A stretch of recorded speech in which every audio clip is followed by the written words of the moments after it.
కేసీఆర్ని రేవంత్ భయపెడతానే ఉంటాడు. ఆయన భయపడేది ఉండదు. రేవంత్ కేసీఆర్ని జైల్లో పెట్టే పిచ్చి పని చేయడు. రేవంత్ని జైల్లో పెడితేనే రేవంత్ అధికారంలోకి వచ్చాడు. కేటీఆర్ని జైల్లో పెడితే కేటీఆర్ అధికారంలోకి వస్తాడు.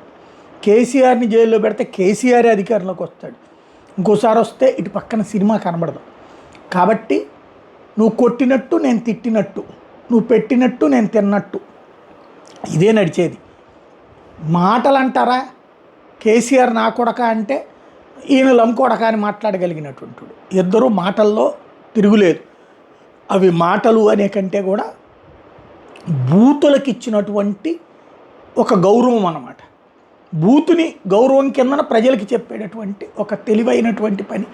ఇరుపక్షాల కార్యకర్తలు వాళ్ళ అగ్రనాయకుల బూతుల్ని గొప్పగా ఫీల్ అవ్వడం, అదేమంటే దానికి తెలంగాణ వాదపు ముద్ర వేయటం.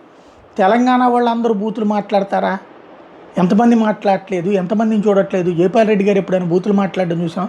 జానారెడ్డి గారి చూసాం, కేకే గారి చూసామా, విహెచ్ గారి చూసామా? లేదే. వాళ్ళెవరికి లేని బూతులు వీళ్ళు మాట్లాడతా. దానికి తెలంగాణ వలన మా భాష ఇంతే అనేటటువంటిది భాషలో కాదు ఉంది. భాషలో సౌకుమార్యం ఉంది, కానీ బూతులో మాత్రం అసహ్యం ఉంది. అయినా సరే మాట్లాడుకుంటూ ఉంటారు. ఎందుకంటే ప్రజలకి అదొక డిఫరెంట్ డిస్కషన్ జరుగుతూ ఉండాలి. ఎంత ఎక్కువ బూతు మాట్లాడితే అంత అన్నట్టు అదే నడుస్తుంది తప్పించి కేసీఆర్ని అరెస్ట్ చేసే ఉద్దేశం, ధైర్యం రేవంత్కి లేదు అన్నది మాత్రం స్పష్టంగా కనబడుతుంది. తాజా పరిణామాల రీత్యా చూస్తుంటే ఏదైతే కాళేశ్వరం కమిషన్ దాని మీద కోర్టు ఆర్డర్లు ఇవన్నీ చూస్తుంటే, ఎందుకంటే ఆల్రెడీ సిబిఐ దర్యాప్తు జరగదని తెలుసు, ఏసీబీ కేసు అన్నారు. మరి అప్పుడే ఆ పేరు మీదనే అరెస్ట్ చేయాలి కదా, ఎందుకు మారింది?